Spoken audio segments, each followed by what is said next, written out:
예, 안녕하세요. 213차시 정책 아카데미 사회를 맡은 세종시 인재육성 평생교육진흥원의 이희정입니다. 반갑습니다. 네, 저희 정책 아카데미 10월 달 주제 기획은 교육과 문화를 잡았었고요. 그리고 오늘 강연인 이달의 이슈 해서 코로나하고 연결되는 과정을 저희가 오늘 개설하게 되었습니다. 오늘 강연을 해주실 김성민 교수님에 대해서 잠시 소개해드리겠습니다. 김성민 교수님은 현재 세종 충남대학교 감염내과 교수님으로 계시고요. 서울의대 의학과 학사를 졸업하셨고 서울의과대학원의 미생물학을 박사를 졸업하셨습니다. 그리고 주요한 경력사항으로 말씀드리자면 성균관 의대 부교수님을 역임하셨고요. 인제의대 해운대 백병원 교수님을 역임하셨습니다. 오늘 강연 주제는 세상을 바꾼 전염병 그리고 코로나19입니다. 교수님을 앞으로 모시겠습니다.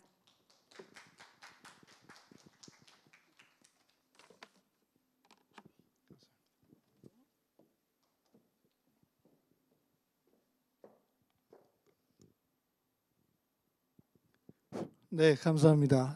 방금 소개받은 김성민입니다. 이렇게 귀한 자리에 초대해 주셔서 감사드리고요. 또 이 현장에서 또 유튜브로 강의를 듣고 계신 모든 분들께 감사를 드립니다. 아무쪼록 조금 도움이 되는 말씀을 드리고자 노력을 하겠습니다. 저는 방금 소개받은 그 이력 외에도 보시다시피 지난 9월 1일 날 출범한 세종특별자치시 감염병관리지원단장을 맡고 있습니다. 제가 충청에 살아보기는 이번이 처음인데요. 와서 보니까 행복도시가 주는 어떤 편안함, 또 이제 미래에 대한 어떤 희망과 기대 이런 것 때문에 상당히 만족스럽게 일을 하고 있고요. 제가 지난 직장에서 이쪽으로 옮길 때 뭔가 국민과 또 국가를 위해서 미래기나마 좀 도움이 될 만한 일을 했으면 좋겠다 이런 바람이 있었는데 행정 수도인 세종특별자치시에 와가지고 또 이런 귀한 기회도 주시고 해서 참 감사하게 생각하고 있습니다. 앞으로도 뭐 이런저런 여러 가지 일로 찾아주시면은 최선을 다해서 같이 협력하고 돕고 같이 고민해 가도록 하겠습니다. 오늘 제가 드릴 말씀은 말씀의 제목은 앞서 들으신 바와 같이 세상을 바꾼 전염병이라는 그런 주제인데요. 이를 통해서 현재 우리가 겪고 있는 아주 전대미문의 전염병 코로나19에 대한 대응, 그 극복 방법에 대해서 뭐 어떤 뾰족한 수가 있을지 이건 잘 모르겠습니다만 같이 한번 고민해 보는 그런 시간을 가질까 합니다. 네, 요즘 이제 감염 그러면은 다들 뭐 익숙한 단어이시죠. 예. 근데 사실은 이 감염이란 단어는 그 다른 나라에서 많이 쓰는 단어도 아니고요. 또 제가 그 이 전공을 선택했을 그 당시에만 해도 감염 그러면은 알아듣는 분이 별로 없으셨어요. 뭐 무슨 B형 간염, C형 간염 이렇게 간에 염증이 생기는 뭐 그런 거 연구하는 학문이냐 이렇게 물으시는 분들이 많고 잘 모르셨었습니다. 근데 뭐 요즘은 뭐 다들 알고 계시고 그래서 저도 사실은 이 전공을 선택할 때 중요한 학문이고 임상 분야라는 거는 뭐 알고 있었지만 그래도 이렇게 그 전 세계가 막 이에 그 휘둘리고 또 우리나라가 이에 크게 영향을 받을 만한 그런 문제가 생길 거라고 사실 예상을 못했었어요. 근데 뭐 지금 아주 감염은 우리나라뿐 아니라 전 세계적으로도 정책이나 했던 여러 문제에 있어서 아주 우선의 그런 과제가 될 정도로 아주 심각한 문제가 되었습니다. 감염을 전공하시는 분들이 좀 더 많아졌으면 좋겠는데 아직 좀 숫자가 많지가 않아요. 아주 중요해졌습니다만 여러 가지 현실적인 뒷받침이라든지 이런 것들이 잘 안 되는 것이 조금 아쉽기는 합니다. 여하튼 우리 이제 감염 이전에 흔히 알고 있는 건 이제 전염병 뭐 이런 단어는 우리 많이 쓰고 있었죠. 줄여서는 연병, 뭐 연병한다 뭐 이렇게 또 이제 강조해서 얘기도 하기도 하고 했었는데 뭐 이건 익숙한 단어이고 또 뭐 순우리말로는 돌림병 뭐 이런 것들이 있었습니다. 이 단어 외에도 이제 역병이라고도 하는데요. 이 역이라는 이 한자 단어는 부역 또는 요역 이러는 그 한자 단어에서 유래가 되었고 거기에 있는 이 그 역자의 한자는 이 창 그리고 방패를 든 병사의 모습을 묘사한 것이라고 합니다. 그래서 따라서 역병이라고 했던 그 한자의 의미는 예전부터 이제 부역이라든지 또는 전쟁에 동원되었던 그러니까 이렇게 집단적으로 많은 사람들이 지내게 되었을 때 이제 흔히 발생을 했다 이런 경험에서 이런 한자가 나오지 않았나 그렇게 생각을 합니다. 여하튼 감염, 전염병 또는 역병 이 병은 인류가 늘 함께 해왔겠죠. 뭐 기록이 없는 그 시대에도 뭐 얼마든지 그 역병이 많이 있었을 거라고는 생각을 하는데 역사적으로 그러니까 기록으로 남겨진 그런 대규모 역병은 BC 430년 경에 있었던 이제 아테네 역병부터 이제 알려져 있습니다. 동양도 이제 물론 있긴 합니다만 그 이후에 이제 여러 가지 역병들이 역사에 이제 나타나는데요. 그 중에서 뭐 다 우리가 살펴볼 수는 없고 세상을 바꿀 만한, 그러니까 뭐 역사의 흐름을 바꿀 만한 그런 큰 영향을 끼쳤던 그런 몇 가지 역병들을 살펴보면서 우리의 현재 어떤 그 문제들을 다시 한번 되짚어 보고 지혜를 좀 얻어봤으면 하는 그런 생각이 있습니다. 네, 말씀드린 대로 이제 역사에 나타난 첫 번째 대규모 역병은 아테네 역병인데요. 이제 BC 430년에서 약 3년간 유행을 했었습니다. 그 당시에 이제 그리스는 아테네와 스파르타가 아주 양대 축을 이루면서 큰 패권 다툼을 했었고 결국 이제 큰 전쟁이 벌어졌죠. 펠로폰네소스 이제 전쟁이 벌어졌었습니다. 전쟁이 일어나다 보니까 이제 시민들이 다 성벽 안으로 이제 몰려든 거죠. 바깥에 있다 보면은 뭐 죽임을 당하기도 하고 이제 위험하니까 이제 내부에 아주 밀집하게 살게 되었습니다. 그래도 이제 식량 같은 것은 무역을 통해서 이제 얻어야 되니까 항구는 열어뒀었죠. 그래서 그 피레우스 항구라는 것이 이제 아테네의 대표적인 항구인데 그 아테네는 아주 그 재밌게도 그 항구부터 아테네 그 시까지 아주 높은 벽을 쌓은 그런 큰 도로를 만들어 가지고 그래서 그 이제 스파르타라든지 이런 다른 그 적으로부터 안전하게 물자들을 나를 수 있도록 하는 그런 시스템을 갖추고 있었습니다.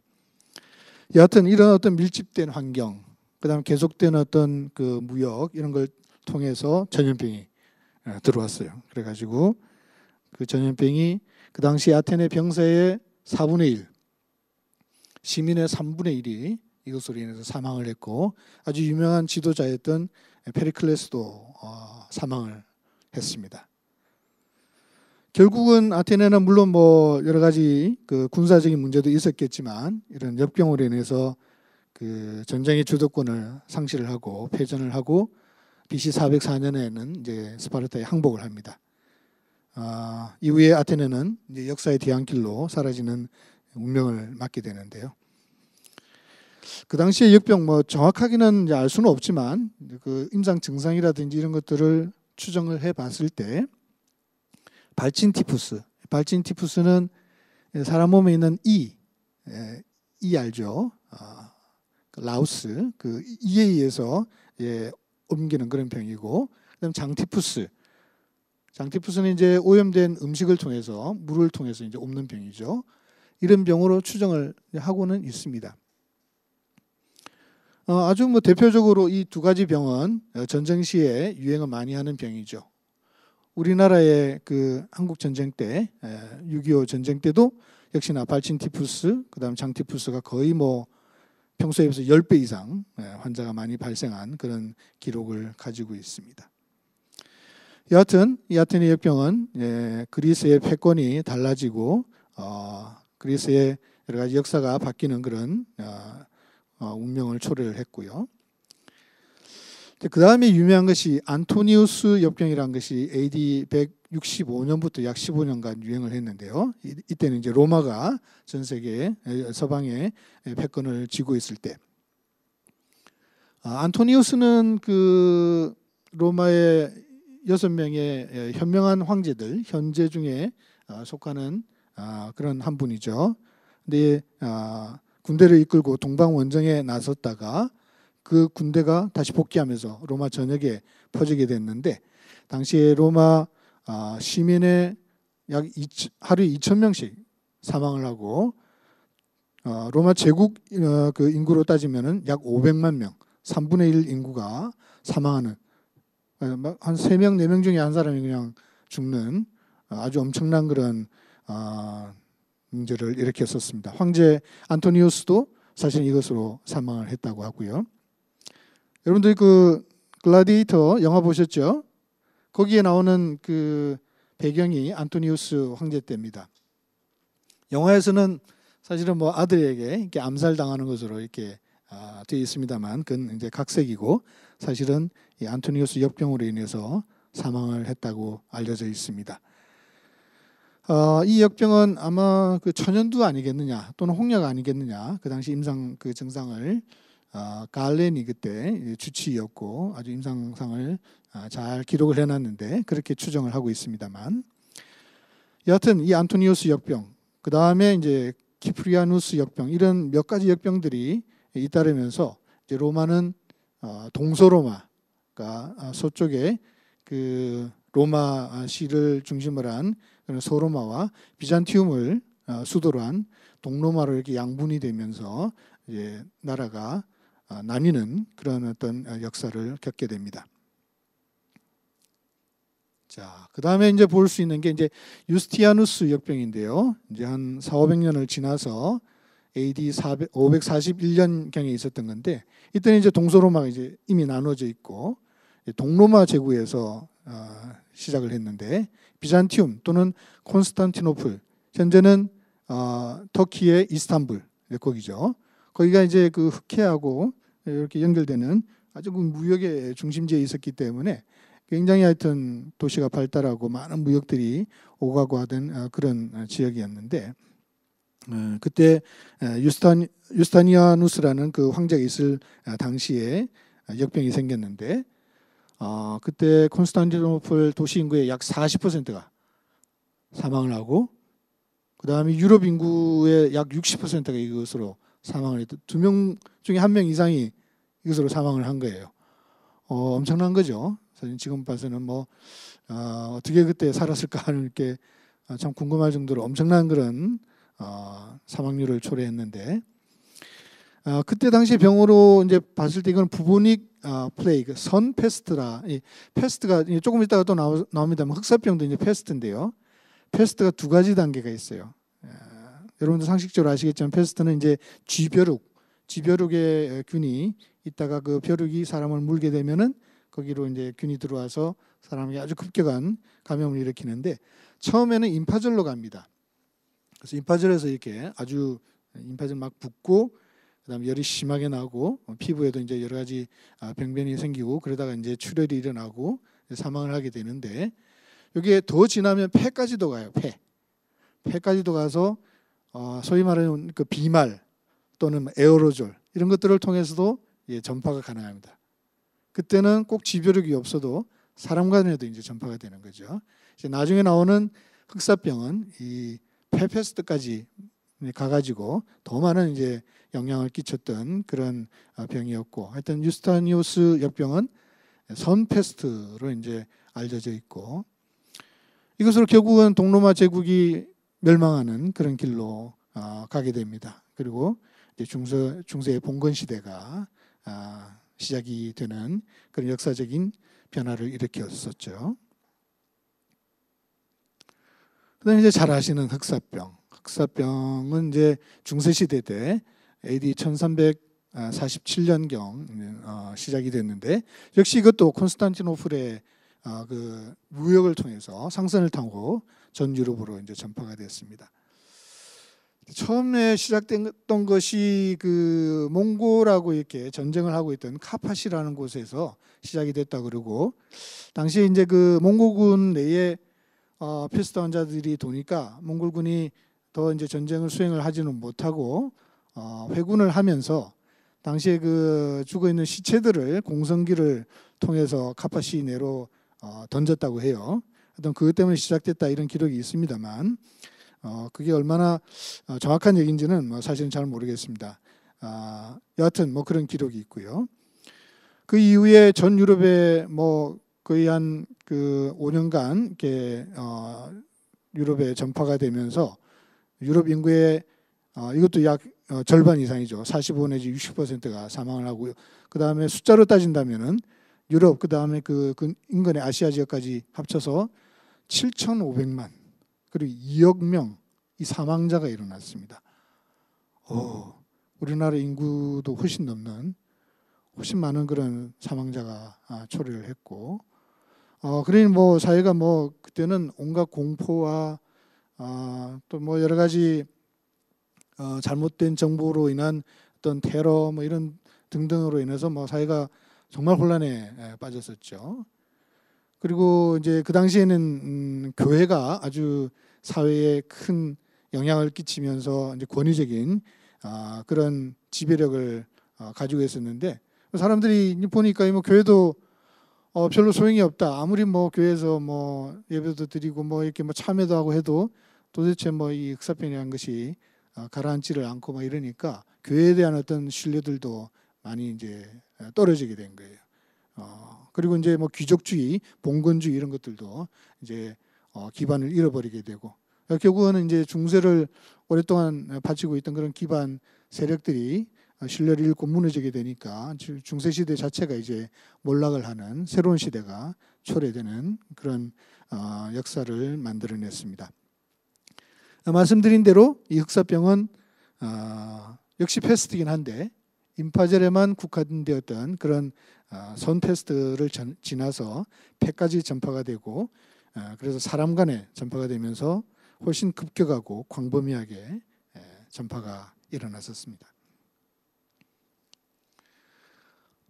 이제 그 이후에는 이제 아메리카 대륙이 스페인, 포르투갈 등을 통해서 발견이 되고 이제 또 어떻게 보면은 정복이 됐었는데, 그 정복의 그 원인 중에 물론 이제 군사력의 차이도 있었겠지만 전염병이 상당히 큰 원인이 됐었다고 알려지고 있습니다. 그 당시 아메리카 대륙은 뭐 이제 서방이든 동방이든 뭐 이렇게 거의 교류가 없이 딱 이렇게 격리돼 있는, 고립된 어떤 그런 대륙으로서 존재를 했기 때문에 그 당시 그 원주민들은 전혀 다른 지역에 있었던 전염병에 대해서는 면역이 없었던 거죠. 소위 말해서 이제 집단 면역이라는 것이 뭐 없었습니다. 그러다 보니까 이 정복군들이 그 들어가 가지고 뭐 그 환자들도 이제 있었고, 그러다 보니까 그 사람들이 퍼뜨린 병에 대해서 전혀 뭐 속수무책인 거예요. 그래서 심지어는 보시면은 뭐 거의 90%가 원주민이 사망하는, 아스텍 같은 경우는 2천만에서 160만, 미국 원주민은 1,200만에서 23만 정도만 남고 다 사망해버리는 엄청난 그 결과들을 초래했었습니다. 그러니 뭐 전쟁이 안 되는 거죠. 뭐 정복을 당할 수밖에 없었던 거예요. 역사상 가장 큰 참사라고 지금 불리고 있고, 또 심지어는 세균전까지 일부러 감염을 했다는 기록이 있습니다.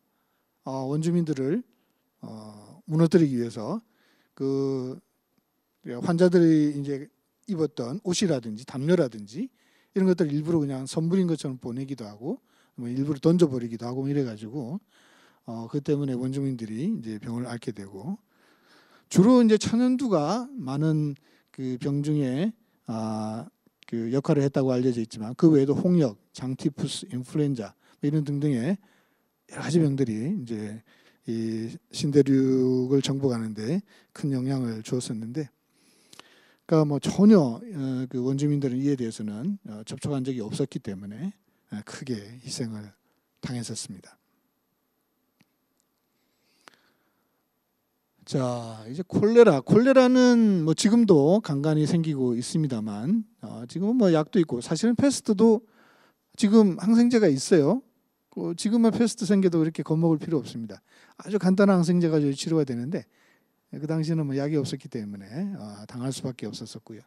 콜레라도 마찬가지였는데 콜레라는 심지어 한 7차례나 범유행, 판데믹이라고 우리가 표현을 하는데 주로 인도에서 시작을 해가지고 확산이 됐고, 인도는 뭐 여러분도 아시겠지만 여러 가지 이제 수질이라든지 이런 것들이 지금도 아직 좀 문제가 있는 그런 그 문제가 있죠. 그러다 보니까 하여튼 그 무역도 많이 가고 그다음에 군대도 이제 많이 이동하고 하면서 이제는 뭐 다른 나라, 다른 지역에서 생겼던 것이 거기에 국한되지를 않고 뭐 전 세계로 이제 퍼지는 그런 상황이 돼버린 겁니다.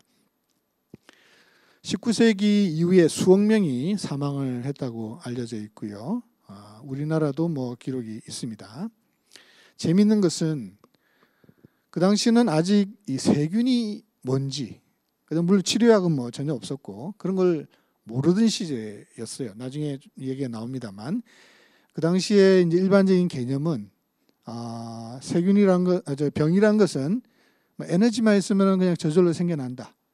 또 이런 콜레라 같은 병은 나쁜 공기, 마이아스마라고 이제 표현을 했는데 그런 것들 때문에 생긴다. 세균이란 것은 뭐 전혀 알 수가 없던 시절이었기 때문에 그런 잘못된 어떤 상식 속에서 살아가던 시절이었는데, 그런데도 역학이라든지 예방 조치를 통해서 이제 쾌거를 이룬 것이 있는데, 존 스노우라는 그런 역학자분이 보니까 런던 시내에 환자들이 생기는 그런 지점들을 이렇게 잘 찍어 보니까 이 환자 발생 그 지역이 이렇게 어느 지역에 이렇게 클러스터로 이렇게 모여지고 거기에 있는 사람들이 공동 펌프를 쓴다는 것을 생각을 해낸 거예요. 그래서 아마도 이 공동 펌프에서 뭔가 병을 일으키는 그런 물질들이 전파되는 것 같다. 이제 그렇게 추정을 하고는 그 공동 펌프를 못 쓰게 했죠. 심지어는 펌프의 그 손잡이를 그냥 제거를 해버려 가지고 쓸 수 없게 그렇게 만들어 버렸습니다. 그런 다음에 상당히 환자가 많이 줄었어요. 그 당시에는 이렇게 정확한 상식은 없었지만 그런 어떤 역학적인 정보를 잘 분석을 해가지고 이런 어떤 예방 조치를 잘 마련한 그런 역사적인 기록이 있습니다. 그리고 그 이후에 이제 여러 가지 식수라든지 또는 배설물의 처리라든지 이런 것들을 잘 재정비하는 그런 영국의 조치라든지 또는 공공의료. 영국은 우리나라는 아직 뭐 그 이제 어떻게 보면 의료보험이라든지 이런 게 있기는 있지만 그래도 그 공공의료는 아니죠. 이제 국가에서 다 이렇게 시행하는 의료는 아닌데 영국은 대표적인 국가에서 모든 의료를 제공하는 그런 공공의료 시스템입니다. 그런 어떤 공공의료 시스템이 수립되는 그런 계기가 됐었고요. 이제 그 이후에 들어보셨는지 모르겠지만 이제 코호라는 아주 유명한 미생물학자가 있는데 그분이 이제 콜레라균을 발견을 하고 그 다음에 뭐 다른 질병들도 이제 균이 관계한다는 것들을 아주 밝혀내면서 많이 달라졌죠. 사실은 코호는 개업가였어요. 개원하시던 분인데 어떻게 이렇게 학문적으로도 열심히 쓰셔가지고 이제 아주 중요한 그런 미생물학적인 발견을 하고는 했었습니다. 지금 생각해 보면 참 시대가 많이 달랐던 것 같아요. 네. 이제 독감인데요. 독감은 1차 세계대전 중에 아주 큰 유행을 일으키면서 문제가 됐었습니다. 5억 명이 감염이 됐고 2,500만에서 5천만 명이 사망을 했고 감염자는 전 세계 인구의 3분의 1. 그리고 사망자는 그 당시 1차 세계대전으로 사망했던 1,500만보다도 훨씬 많은 2배, 뭐 그 3배 이상의 그런 사망자가 초래되는 그런 문제를 일으켰고요. 우리나라도 약 300만 명이 감염, 14만 명이 사망 그런 기록이 있습니다. 물론 2차 세계대전이 뭐 여러 가지 정치적인 타협 뭐 이런 것도 있었겠지만 결국은 스페인 독감도 그 전쟁을 매듭짓는데 역할을 했다고 이제 평가할 수가 있고요. 우리가 이제 매년 맞고 있고 올해 지금 독감 예방 접종 때문에 조금 그 부작용 문제가 제기되곤 했습니다만 예방 접종이 개발되는 그런 계기가 됐습니다. 잘 아시는 대로 바이러스에 의한 질환이고 이 바이러스는 세균, 박테리아하고는 조금 달라요. 박테리아는 인체 세포하고는 좀 다른 구조들을 몇 가지를 가지고 있어서 거기에 대해서 이렇게 치료약도 개발하기가 좀 손쉽고 그러는데 바이러스는 인체 세포 속으로 들어가 가지고 그 안에서 이렇게 자기를 복제해내고 좀 더 하여튼 교묘한 면이 있어 가지고 치료약도 참 개발하기가 힘든 면이 있고요. 인플루엔자 바이러스는 또 이제 아시겠지만 이 변형을 잘해요. 변이라고 하죠. 자꾸 그 자기 유전자를 조금씩 바꿔가지고 올해 맞았던 독감 예방 가지고는 내년 그 독감을 예방이 안 되는 거예요. 이게 매년 이게 새로 예방 접종을 만들어내야 되고 하는.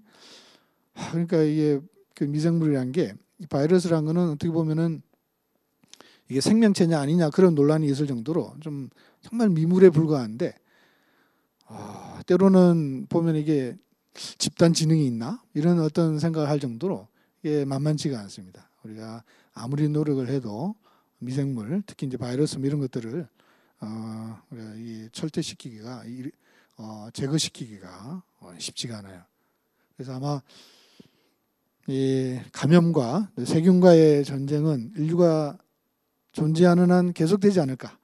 저는 뭐 그렇게 예상을 합니다. 뭐 이렇게 조금 경감의 차이가는 있겠지만 그 경중의 차이는 좀 있겠지만 아마 완전히 극복되기는 참 힘들 것이다 이렇게 생각합니다. 자, 이거는 뭐 특별한 시대를 뭐 이렇게 얘기하기는 좀 힘들고 결핵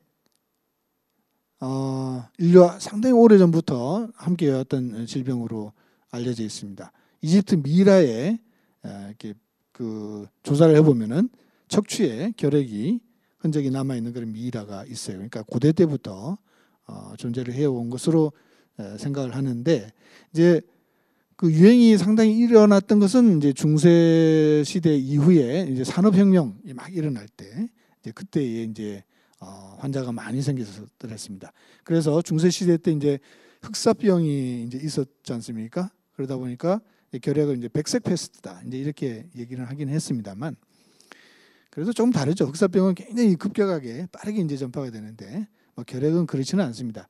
천천히 어떻게 보면은 사람을 좀 말려서 이렇게 힘들게 하는 그런 병인데 그 당시에는 뭐 역시나 또 약도 없고 또 병에 대해서 잘 알지도 못했고 그러기 때문에 이제 많은 왕과 또 정치인들도 알았었고 또 이제 그 문인들과 예술인들이 좀 안 좋은 환경에서 아주 뭐 골방에서 이제 먹지도 잘 못하고 막 이렇게 또 추운 데서 이렇게 떨면서 작업을 하면서 또 좋은 작품들도 많이 나오고 이제 그러는데 고통이 있으면서 이제 예술 작품이 나오는 거겠죠. 그러다 보니까 이 그 결핵은 왠지 좀 낭만적인 요소 이런 것들이 많이 가미가 돼가지고 문인과 예술인들의 질병으로 이제 알려지기도 하고 실제적으로 뭐 여러 가지 오페라라든지 뭐 문학이라든지 이런 데 보면은 이제 결핵 환자들 이런 얘기들이 많이 나오죠.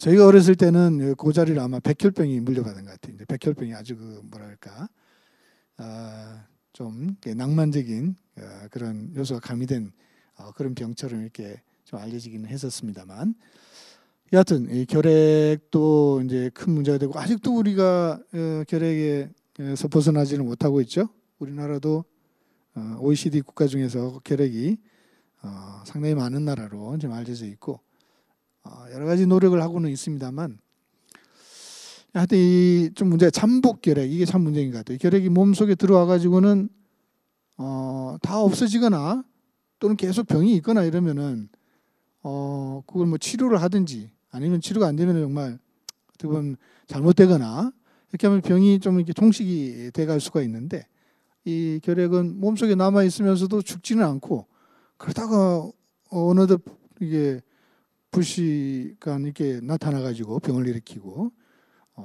그러다 보니까 참 종식시키기가 좀 어려운 면이 있습니다. 그래서 잠복 기력에 대해서 국가에서 지금 많이 노력을 하고 있는데 아직은 이제 잠복 기력에 대해서 이제 약으로 치료해야 되니까 약에 대한 부작용 이런 문제 때문에 아주 적극적으로 이렇게 모든 잠복 기력 분들께 치료를 권하지 못하는 그런 좀 어려움이 있긴 합니다. 자, 그다음에 이제 매독인데요. 매독은 뭐 들어보셨겠지만 콜럼버스가 이제 신대륙에서 아메리카 대륙에서 전파해 왔다. 그 원주민에서 옮아 가지고 와가지고 유럽에 퍼졌다.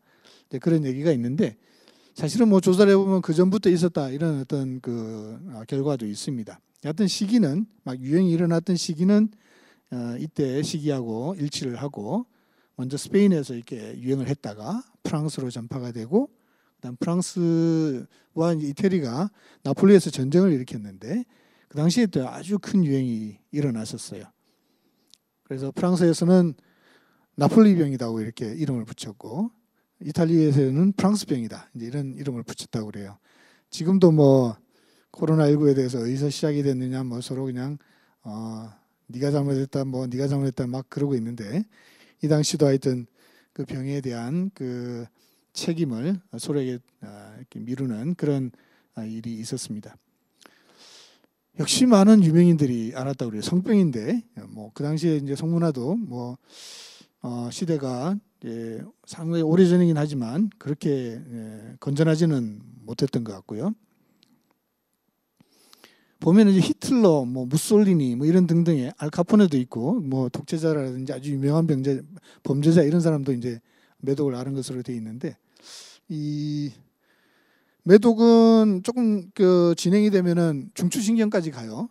그래서 뭐 정신착란을 막 일으키기도 하는데, 혹시 모르겠습니다. 저런 좀 그 뭐랄까요? 악명이 높은 사람들이 뭐 매독 때문에 그런 정신적인 문제를 일으켰나 뭐 그런 생각도 해보는데 뭐 직접적인 증거는 없습니다. 그 당시에는 굉장히 사망자가 많이 생겼고 심각한 병으로 알려졌었는데 희한하게도 요즘은 매독이 그렇게 심하지는 않아요. 병이 생겨도 뭐 자기도 모르고 있다가 그냥 수술하기 전에 검사를 했는데 매독이 나왔네요. 뭐 이런 경우들이 대부분이고 물론 뭐 치료약도 있습니다. 요즘 페니실린으로도 치료가 되고 또 재미있는 것은 매독은 여러 가지 그 세균들이 페니실린에 대해서 내성을 많이 지니게 됐는데 아직 매독은 내성이 없어요. 그래서 초기에 그 페니실린 그까지 치료가 됩니다. 그래서 뭐 그 당시에 한참 유행을 했을 때 악명이 높았던 것에 비해서는 그 공포에 비해서는 지금은 많이 이제 그렇게 뭐 어려운 병은 아니게 됐는데 그래도 하여튼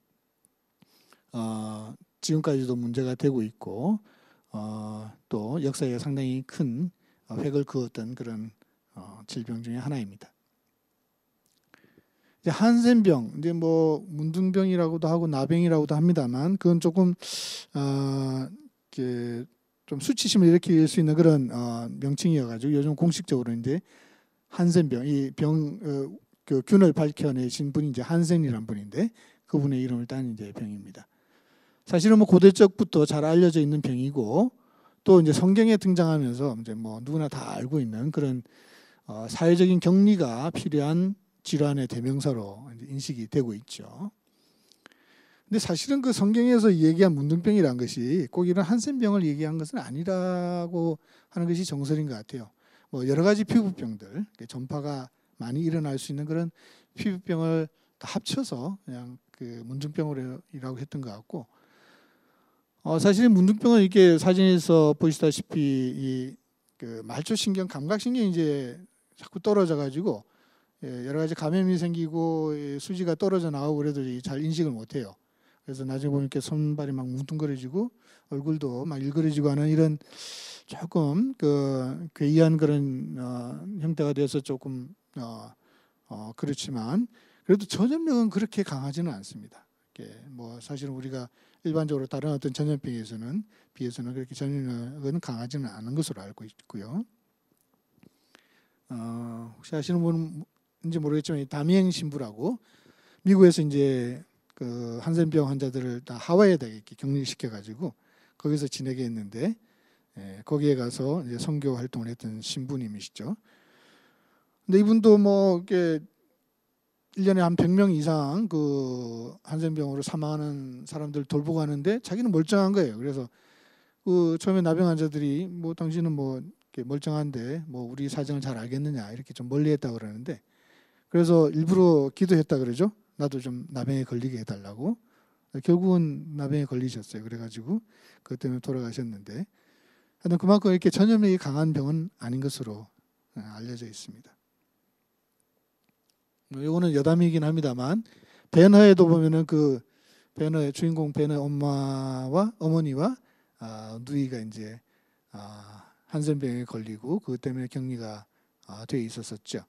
사실 이거는 이제 낫고 난 다음에 이제 만나는 장면인데 저는 이제 이 장면보다도 처음에 그 나병 환자들의 동굴로 찾아간 배너가 그 어머니를 처음 보고 가까이 오지 말라고 하는데 가서 얼굴을 만지죠. 예. 그 장면이 상당히 감동이 깊었었는데 아마 이 그 나병에 걸린 분들은 이 질병 자체보다도 그 어떤 사회적인 격리 또 어떤 뭐랄까 차별 이런 거에 대한 어떤 상처가 굉장히 큰 것 같아요. 그래서 그 외로움이란 그런 질병을 더 이제 크게 알았을 가능성이 큰데 아마 그 상처를 만지는 장면 그것이 그 병을 고치는 것 이전에 그 외로움이라는 병을 낫게 해주는 큰 치유가 되지 않았나 하는 그런 의미에서 저는 그 장면을 상당히 좋아합니다. 그래요. 지금까지 이 강의의 전체 주제인 그 세상을 바꾼 전염병이란 역사 속에 나타난 그 세계의 역사를 바꿀 만한 큰 영향을 끼쳤던 여러 가지 병들, 몇 가지 병들을 좀 살펴봤고요. 이제 조금 분위기를 다르게 해서 이제 감염에 있어서 반전이 시작되었던 그 시기를 조금 더 살펴보도록 하겠습니다. 잘 아시는 파스테르, 그 다음에 플레밍 이 두 분에 의해서 이제 감염의 역사는 완전히 새로운 길을 가게 되는데요. 이 두 분의 큰 업적은 루이 파스테르는 germ theory, 배종설을 확립했던 분이에요. 아까 잠시 말씀을 드렸는데 그 전에는 이 세균에 의해서 병이 옮는 것이 아니라 뭐 나쁜 공기에 의해서 옮는다. 또 병이란 것은 에너지만 있으면 저절로 생겨난다. 이런 어떤 개념들을 가지고 있었는데 그것이 아니라는 것을 밝혀냈고 그걸 확립을 했죠. 그러니까 다시 말해서 적이 분명해진 거예요. 세균이라는 게 있고 이게 이제 전염병이라는 것을 일으킨다. 적이 분명하니까 거기에 대해서 치료약도 이제 개발할 수가 있는 거고 또 백신도 이제 개발할 수가 있게 된 거죠. 그다음에 이제 플레밍은 페니실린이라고 하는 아주 효과적인 그런 이제 항생제를 처음으로 이제 발견을 한 그런 어떤 공로를 가지고 있습니다. 지금으로부터 따지고 보면은 200년이 안 되는 짧은 기간이에요. 우리가 지금 이런 어떤 배종설의 학문의 혜택, 그 다음에 항생제라는 혜택 이것을 누리고 사는 것은 기껏 해봐야 100년 남짓한 얼마 안 되는 기간입니다. 인류의 역사 한 5, 6천 년 이렇게 잡는다고 해도 그에 비해서 뭐 너무나 짧은 기간이죠. 그 전에 인류의 어떤 그 존재 기간까지 따지면은 그야말로 뭐 찰나에 불과한 그런 시간이라고 할 수가 있는데요. 나중에 나오겠습니다. 안타깝게도 이 혜택이 곧 사라질까봐 하는 그런 좀 걱정이 있어서 그건 나중에 또 말씀을 드리겠습니다. 그래서 루이 파스테르가 그 germ theory를 확립하기 전에는 아리스토텔레스에 의해서 주창이 된 자연 발생설이 주된 학설이었어요. 그래서 생명은 무기물에서 생겨날 수 있다. 아리스토텔레스의 영향이 너무 컸죠. 이분이 뭐 아주 그 대철학자인데다가 그 과학자인데다가 그 서양 문명에 끼친 영향이 너무나 컸기 때문에 감히 이분의 학설에 대해서 도전장을 내미는 사람이 별로 없었어요. 그리고 사실은 이분이 얘기한 것이 우리가 흔히 인식하는 것으로도 뭐 아주 잘 맞아 떨어지죠. 뭐 우리 그 싱크대라든지 이런 데 뭐 음식 덩어리 이런 거 좀 있으면 날파리들 생기잖아요. 이거 그 어떻게 보면 부패된 음식, 에너지가 있으면 생명체가 생겨나는구나. 이렇게 누구나 다 쉽게 받아들일 수 있는 그런 학설이었습니다. 근데 조금 이제 다른 얘기를 하는 사람들이 있었어요. 어떤 사람들이 보니까 그 당시에는 이제 세균이라는 것이 해명으로 이제 밝혀지고 세균이라는 것이 있다는 것을 이제 알게 됐던 시절이었어요. 근데 비크에 음식을 넣어놨는데 뚜껑을 닫아놓으니까 이 구더기들이 안 생기더라. 뚜껑이 있어야지만 생기네. 이게 왜일까? 그 다음에 이제 배지에다가 균을 이제 키워보니까 이 끓여가지고 뚜껑을 막아놓으니까 안 생겨. 뚜껑을 열린 곳에서만 이게 세균들이 생기고 막 배지가 뿌얘져. 이상하다. 이 자연 발생사랑은 좀 다른 거 아니냐. 이런 이제 얘기들 했는데 그 당시에 이제 비판을 받았던 게 그건 뚜껑을 닫아놔서 그래. 이게 에너지가 안으로 들어가야 되는데 에너지가 안 들어가니까 이게 생명체가 안 생기는 거야. 이런 어떤 비판을 받았던 거죠. 근데 이제 루이 파스텔은 지금 보면은 굉장히 어떻게 보면 장난스러운 것 같은 그런 어떤 간단한 실험을 통해서 이 주장을 그냥 반박을 해버렸어요. 그러니까 스완넥 플라스크, 이 플라스크의 꼭다리를 길게 늘어뜨려 가지고 백조의 머리처럼 이렇게 만든 거예요. 이 효과가 뭐냐? 먼지라든지 다른 어떤 오염된 것들이 들어가지는 못하게 하고 대신 공기 안을 통해서 에너지는 들어갈 수 있게 만들어 놓은 거예요. 앞에서 이제 뚜껑을 막았기 때문에 에너지가 못 들어가서 생명이 안 생겼다는 것을 이제 반박을 한 거죠. 그래서 이 스완넥 플라스크에 이제 배지를 넣어가지고 끓여가지고 보니까 이게 안 생기는 거예요. 균들이 안 생기는 거예요. 이렇게 스트레이트한 넥을 가진 플라스크에서는 생기고. 그러니까 이게 봐라. 이게 에너지가 안 들어가서 그런 게 아니라 뭔가 이 배지에 씨가 들어가서 거기서 균들이 이게 자꾸 이렇게 늘어나는 것이지 에너지가 있다고 해서 그 생명체가 생겨난 것은 아니다 하는 것을 이제 밝혀낸 것입니다. 그 이후에 이제 세균학은 급속도로 발전하게 됐고 뭐 파스테르는 백신을 만들어낸 것뿐 아니라 뭐 광견병 백신도 만들어내고 탄저병 백신도 만들어내고 뭐 많이 만들어냈었죠. 산업에도 이제 영향을 끼쳐서 이제 포도주에 관계하는 효모라든지 이런 것들을 어떻게 잘 만들어내느냐 이런 어떤 연구도 많이 했었습니다.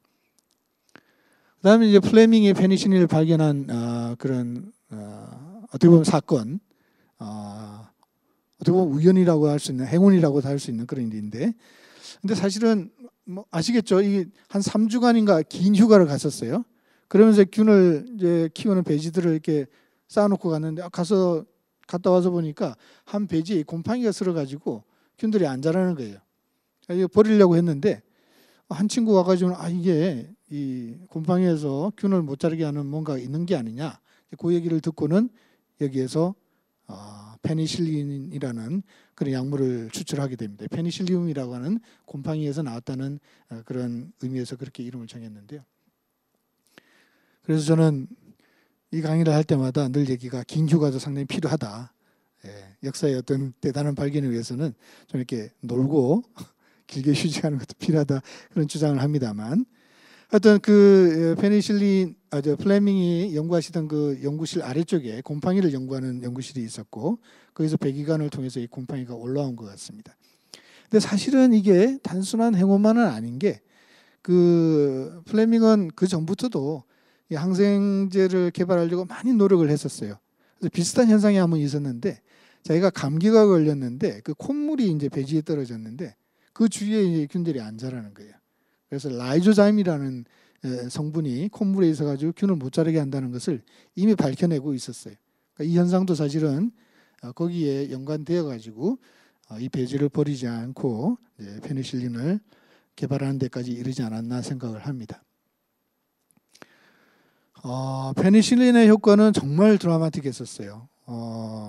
이게 그 미국의 메이오 클리닉이라고 하는 그 아주 어떻게 보면 시골 깡촌 같은 데 있는 세계적으로 정말 유명한 그런 병원인데요. 뭐 그 중동 지역에 있는 왕족들이 가서 막 거기 가서 치료받고 막 그런 것인데 그 지역은 정말 그 뭐 옥수수밖에 없는 아주 깡촌 추운 지역에 있는 그런 곳인데 거기에 있는 그 사진입니다.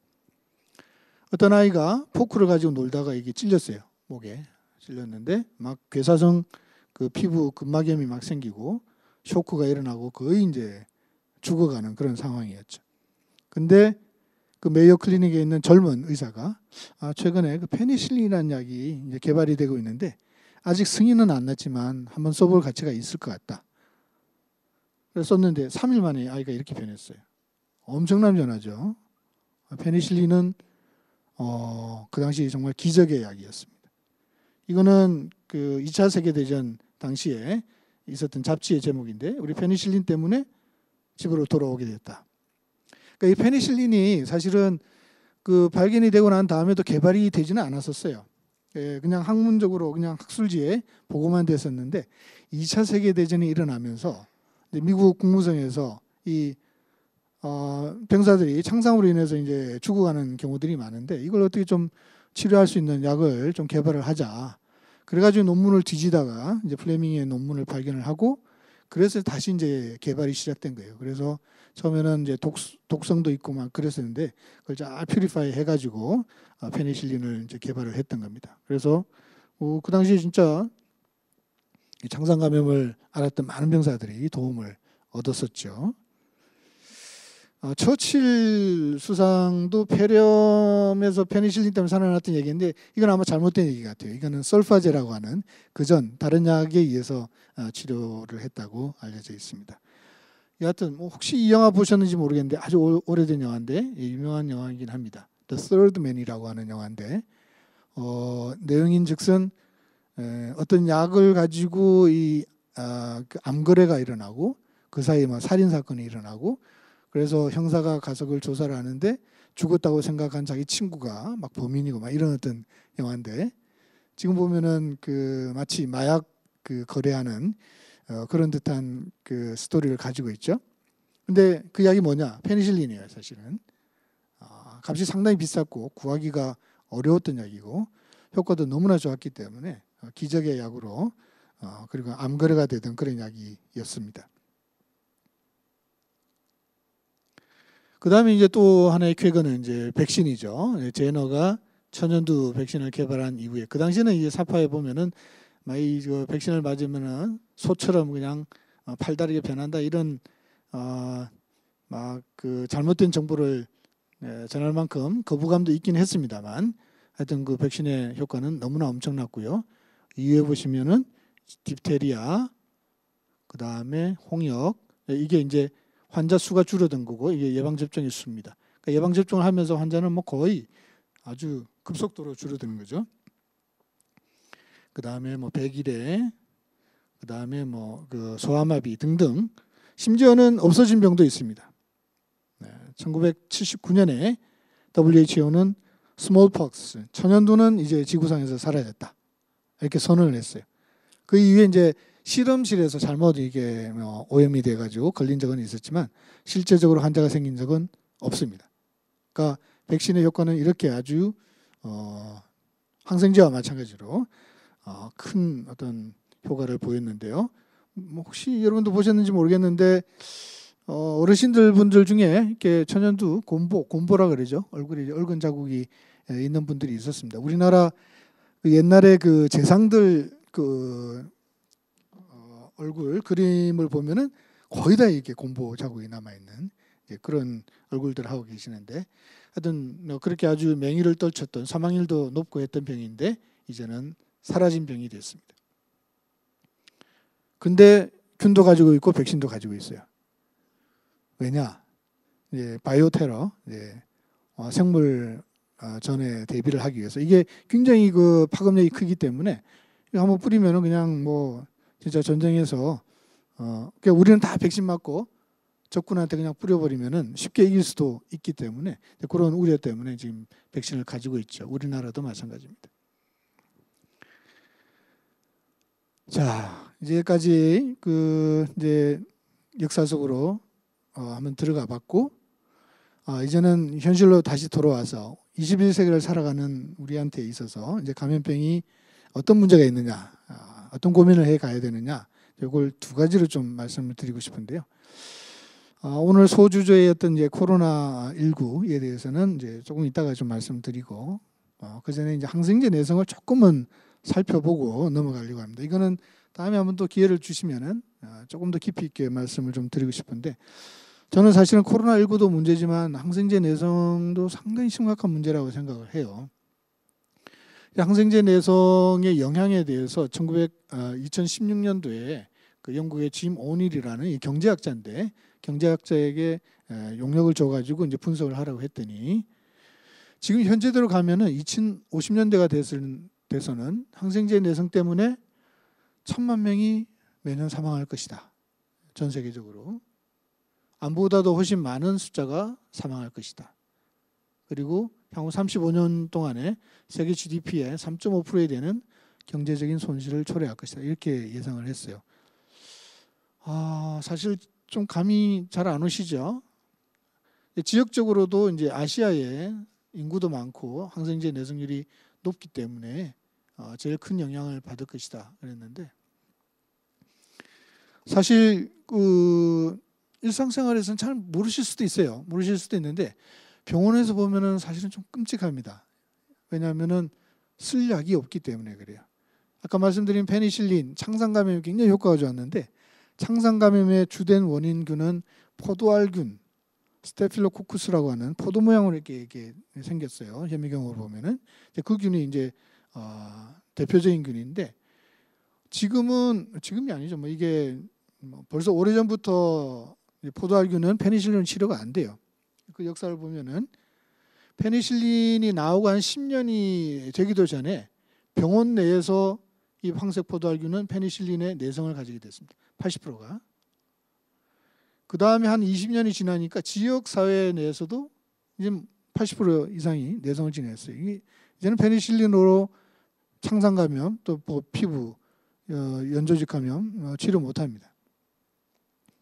다행스럽게도 그것을 극복할 수 있는 메치실린 계통의 약이 개발이 됐는데, 그것도 뭐 그냥 한 10년이 지나니까 내성이 생기기 시작을 해서, 그 다음에 뭐 90년대 초에는 병원 내에서는 한 절반 이상이 내성을 지니고, 이 당시만 해도 우리나라는 항생제 내성 그러면 둘째 가라면 서로 할 정도로 높아요.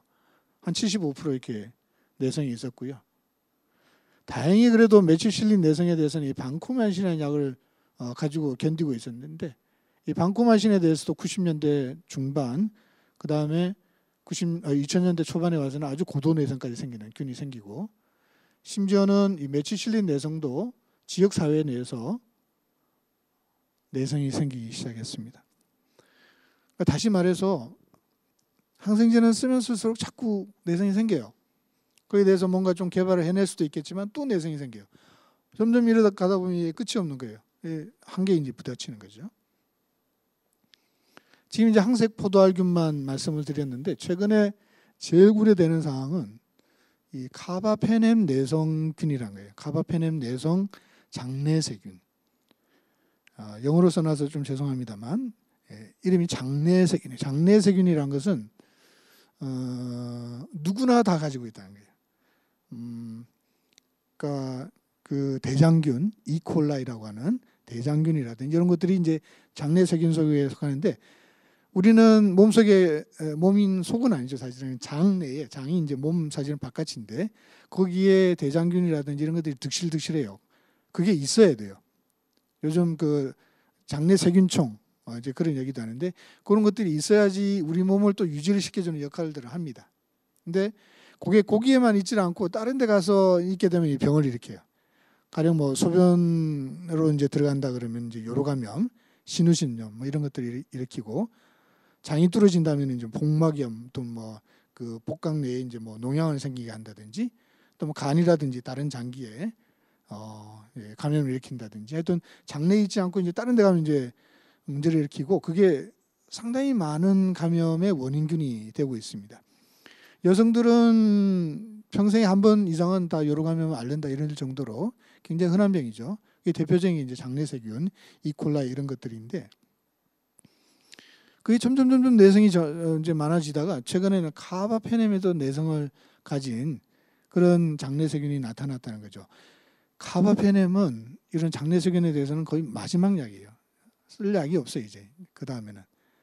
그런데 이제 가령 아까 말씀드린 뭐 지역 사회에서 생기긴 했지만 메치실린 내성 포도알균이라든지 방코마신 내성 그 포도알균이라든지 이런 것들은 지역 사회에 그렇게 많지는 않거든요. 그냥 병원에 이제 조금씩 생기는 건데 이 장내 세균의 카바페넴 내성이 지역 사회까지 퍼진다 이러면은 정말 이거는 인류의 종말을 정말 생각해야 될 정도로 아주 심각한 문제가 될 수가 있는 거예요. 지금 여기에 대해서는 약이 없어가지고 콜리스틴이라는 약을 꺼내가지고 쓰는데 이거는 1950년대에 개발이 됐다가 너무 독성이 강해가지고 폐기시켰던 약이에요. 근데 지금 약이 없으니까 이거 할 수 없이 이제 끄집어내가지고 지금 쓰고 있는데 역시나 쓰면은 뭐 거의 절반 이상 콩팥이 그냥 망가집니다. 항생제 개발은 점점 안 되고 있어요.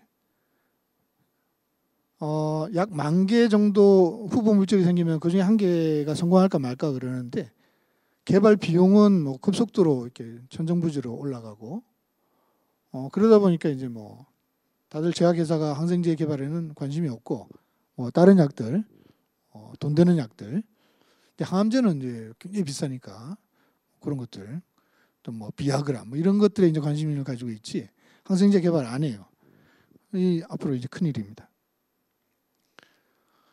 그러다 보니까 뭐 아직은 지역 사회에서 심각하게 느끼시지 못할 수도 있지만 병원에서 보면 굉장히 이제 어렵게 지금 생각을 하고 있고 벌써 이제 카바페넴 내성 그 이전의 내성의 그 장내 세균은 벌써 아주 흔해요. 그래서 구흡균들에 대해서는 카바페넴을 쓸 수밖에 없는데 예전에는 그 이전 단계 뭐 약까지 충분히 치료가 됐는데 요즘은 지역 사회에서 오는 요로 감염, 뭐 방광염, 신우신염 이런 데도 카바페넴을 써야 되나 이런 고민을 하게 하는 환자들이 굉장히 많아지고 결국 이제 카바페넴 그렇게 쓰다 보면 아까 말씀드린 카바페넴 내성 장내 세균이 지역 사회도 이제 늘어간다는 거죠. 정말 심각한 문제입니다. 그래서 이거는 코로나19와 같이 일시적으로 어떻게 보면은 지나가고 극복이 될 수 있는 문제하고는 또 다르게 우리가 계속적으로 이렇게 고민을 하고 노력을 해야 되는 그런 부분이라고 생각하는데요. 어떻게 극복할 거냐? 물론 새로운 항생제 나오면 제일 좋겠죠. 근데 아까 말씀드린 대로 개발의 비용은 높아지고 관심들이 별로 없어요. 그래서 최근에는 미국에서는 일부러 국가에 재정을 막 이렇게 지원을 해가지고 항생제 좀 개발해라. 10년 동안에 10개 이상 좀 개발하자. 이런 정책을 펴고 그래서 큰 기업들에서는 별로 관심이 없고 중소기업 또는 이제 벤처 기업들에서 후보 물질들을 잘 이제 개발해 가지고 이제 대기업에 팔고 하는 이런 몇 가지 노력들이 있긴 있습니다만 그래도 그 욕심껏 되지 않고 있고요. 뭐 다른 어떤 약 개발할 수도 있고 또 이제 기존의 항생제를 좀 더 잘 써보자 이런 노력들도 할 수 있는데 결국에 우리가 현실적으로 할 수 있는 것은 항생제를 적게 쓰는 겁니다. 적게. 적정 사용. 스튜어드십이라고 좀 어려운 이제 영어 단어를 쓰는데 이게 좀 번역이 잘 안 됩니다만 하여튼 한마디로 말하면 항생제를 좀 적게 가급적 쓰지 말자. 이런 내용이에요. 보면은 항생제 사용하고 내성의 그 관계는 거의 뭐 이렇게 비례 관계라고 보시면 됩니다. 우리나라는 거의 이쪽에 속해 있어요. 이쪽. 아까 말씀드렸죠. 항생제 내성에서는 우리나라는 뭐 둘째가라면 서로 할 그런 높은 수준을 보이고 있습니다. 그래서 우리나라도 이제 그 2016년도부터 항생제 내성에 대해서 좀 노력을 하자.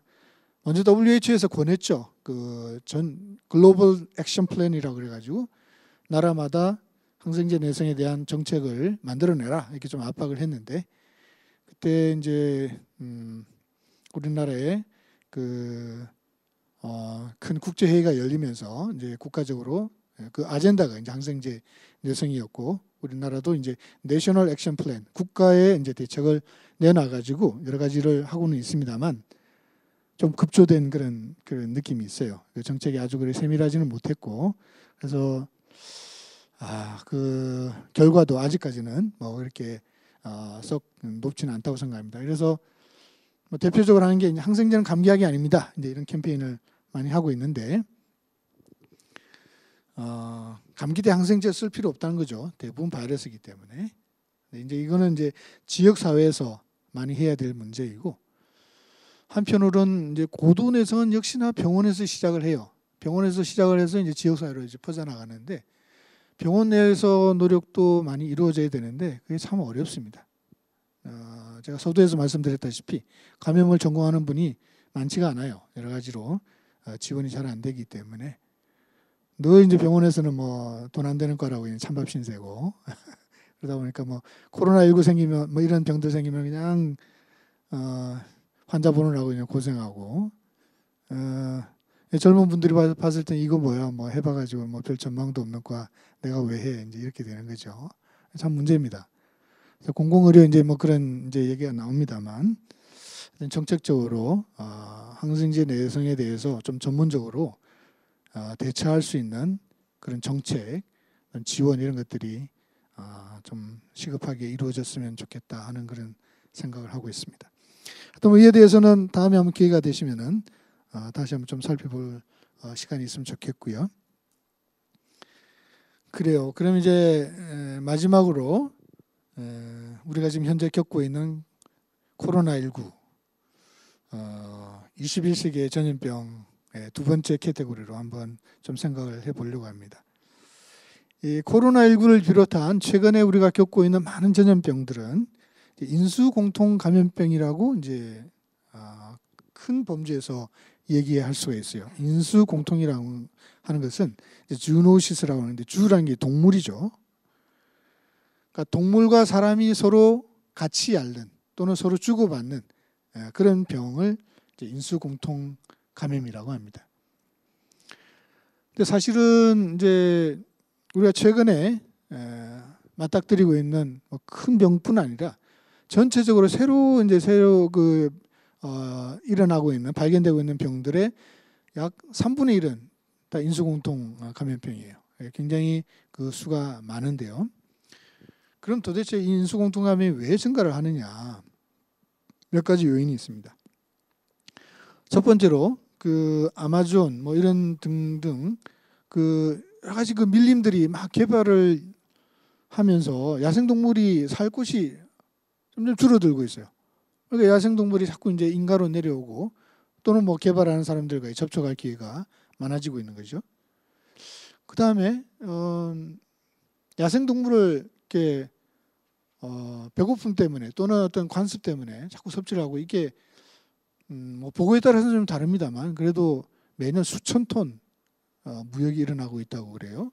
그러니까 그 수가 우리가 생각하는 것보다 우리는 사실 한국에서는 뭐 개고기는 좀 문제가 되고 있지만 야생동물을 그렇게 많이 먹지는 않는데 하여튼 전 세계적으로는 굉장히 문제가 되고 있고 지구 온난화 그 다음에 뭐 전쟁 재난으로 인한 인구 이동 그 다음에 역시 다 아시다시피 아주 그 활발한 해외 무역 또 여행 또 우리나라도 요즘 애완동물이 많이 이제 늘어나고 있는데 이런 등등의 이유 때문에 동물과 사람이 접촉할 기회가 자꾸 많아지는 거예요. 아마존의 열대래미의 파괴가 최근 한 1년 동안에 2018년도에 이제 기록이긴 한데 서울시의 16번 면적이 없어졌다 그래요.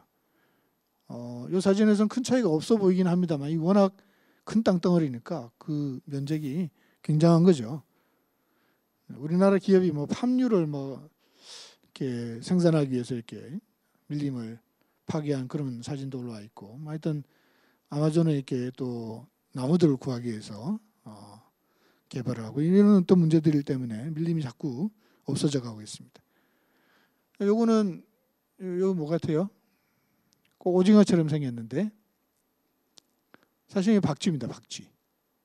아프리카에서는 박쥐를 우리나라에서 오징어 구워 먹듯이 잡아가지고 이렇게 포를 떠서 말려가지고 간식으로 먹는 그런 곳이 많다고 그래요.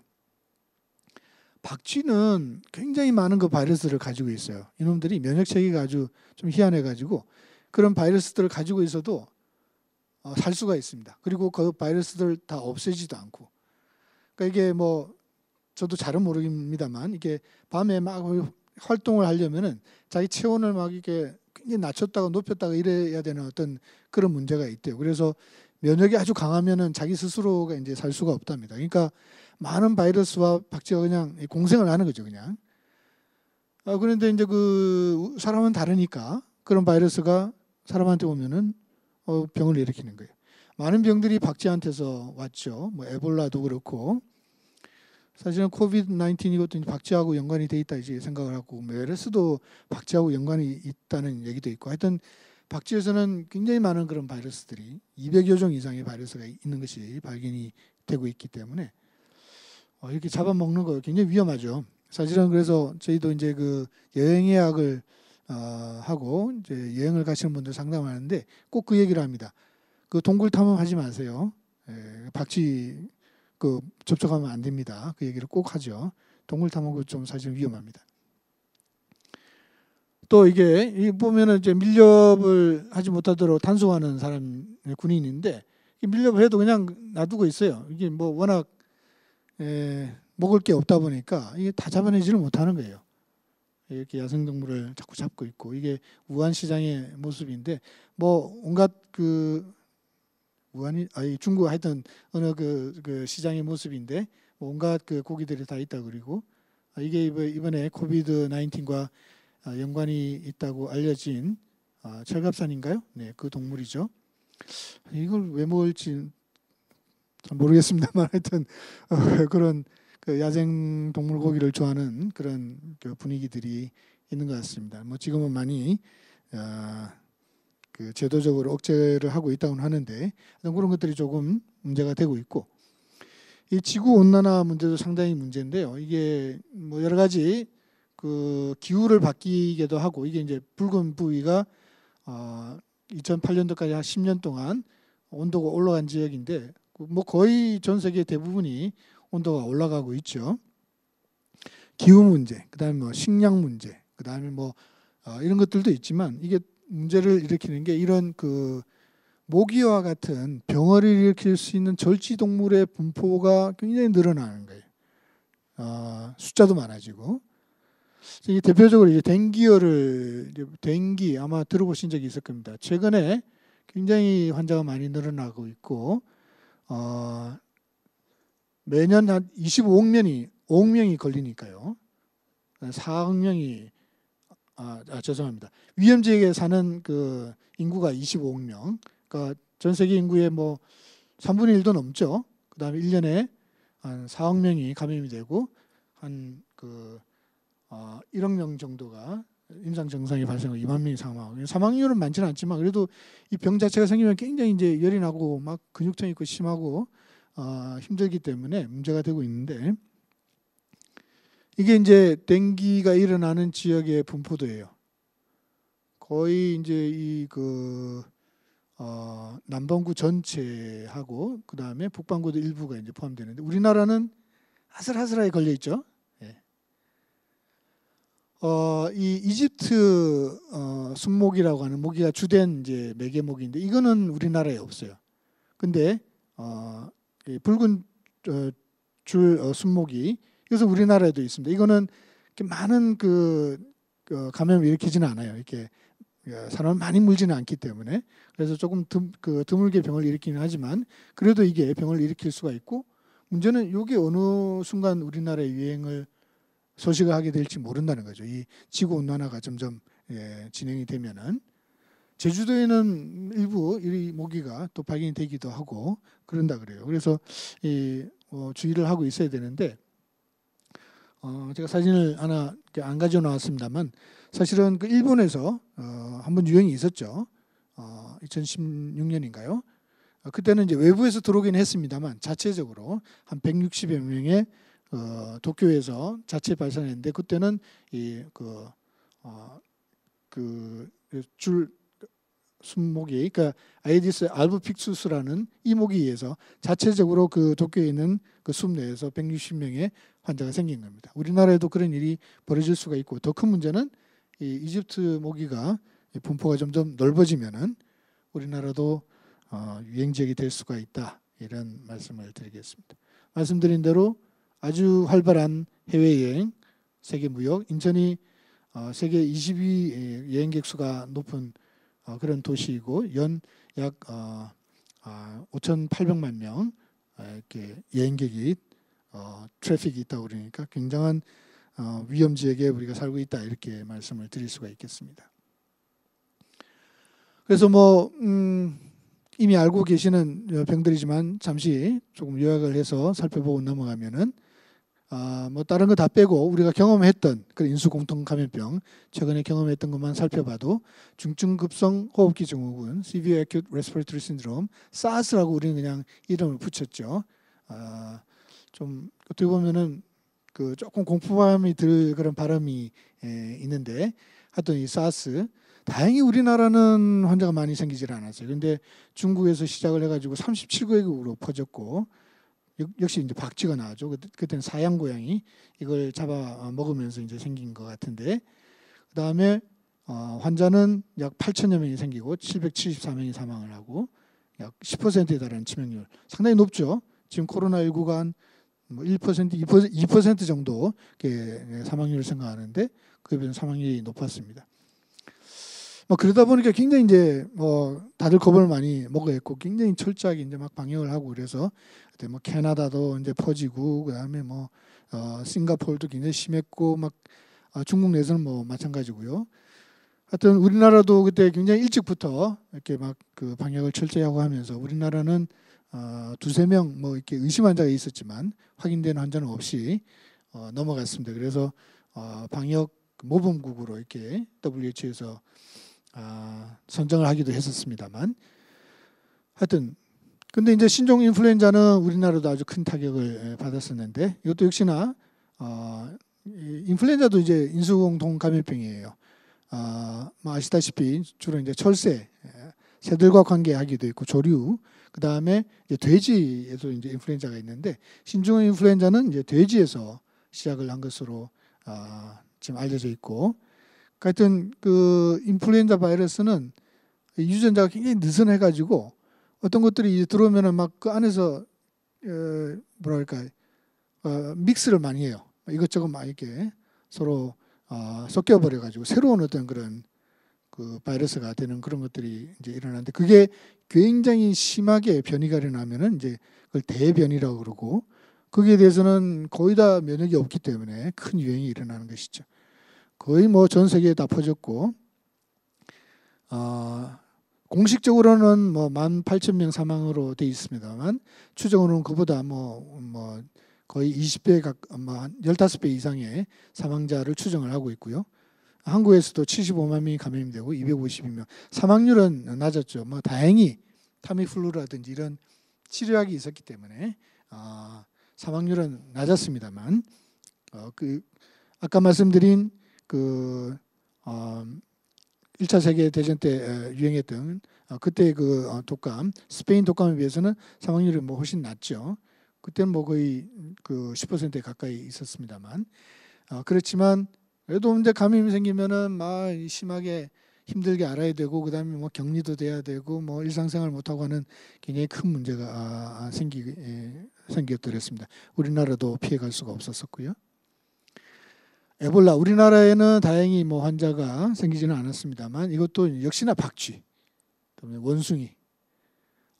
이거는 이제 주로 이제 접촉을 통해 종류인데 이 바이러스가 상당히 좀 실타래처럼 좀 희한하게 생겼어요. 치명률이 50%에 달하는 뭐 엄청난 숫자죠. 예전에 그 패스트하고 비슷한 그런 사망률을 보였고, 이 아프리카는 또 이 장례 문화가 좀 희한해가지고.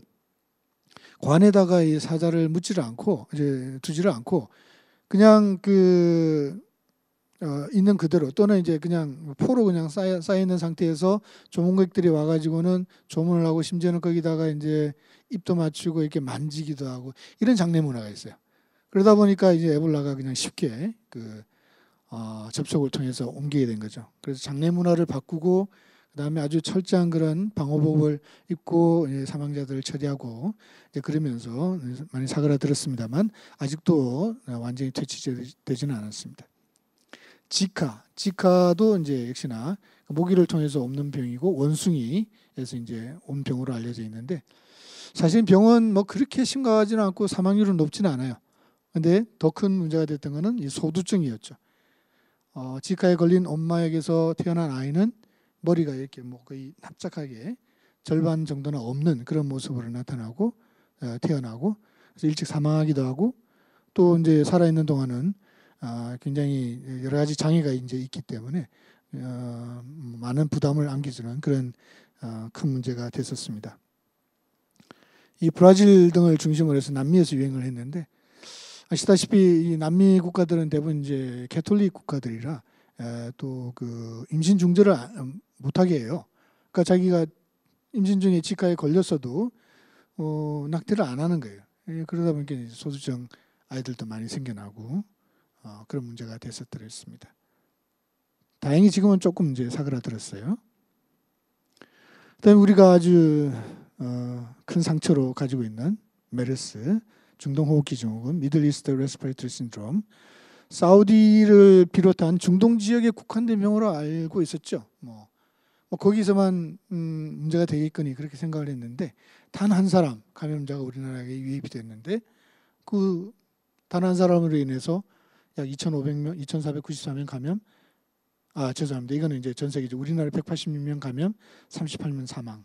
사망률도 꽤 높았었고 다행히 그래도 뭐 지역사회까지 막 퍼져나오고 그런 큰 문제를 일으키지는 않았지만 하여튼 우리가 경험하지 못했던 많은 어떤 경험들을 했었더랬습니다. 이제 비말 감염이냐, 에어로졸로도 뭐 날린다, 그 다음에 뭐 접촉도 관계한다, 뭐 그런 이제 경험들을 하게 됐었고, 그 다음에 마스크의 중요성, 사진은 안 가져왔습니다만 그 당시에 그 아주 그 센세이션을 일으켰었는데 결혼식장에 모든 하객과 신랑 신부가 다 이제 마스크를 쓰고 결혼식을 하는. 지금 생각해 보면 사실은 그 별거 아닌데 그 당시는 굉장히 하여튼 좀 희한한 그런 사진으로 전 세계적으로 이렇게 유포가 되긴 했었습니다만 어떤 마스크의 중요성을 저희가 그때 이제 깨닫게 됐고 음압병실이라든지 병원의 어떤 격리 시스템이 실제 필요하겠다 이런 어떤 경험을 하게 됐죠. 사실은 어떻게 보면은 그 뭐 이게 약이 돼 가지고 현재 우리가 앓고 있는 코로나19에 비교적 그래도 우리가 높은 점수를 받을 만큼 대응을 하고 있습니다만 코로나19 뭐 어디서 시작했느냐 지금 뭐 서로 좀 미루는 그런 얘기들이 있습니다만 여하튼 대규모 유행은 뭐 2019년 12월 말에 중국 우한에서 그 수산시장을 중심으로 해서 시작을 했고 현재는 뭐 전 세계적으로 뭐 다 퍼졌다고 봐야 되겠죠. 감염 숫자 1,158만, 사망자 53만 7천 명. 그렇죠? 이게 7월 7일 죄송합니다. 이게 제가 어제 파일을 좀 바꿨는데 이게 옛날 파일을 그대로 가져왔네. 지금은 훨씬 더 많습니다. 4천 몇백만이고 그 다음에 사망자 수가 100만을 넘었죠. 네.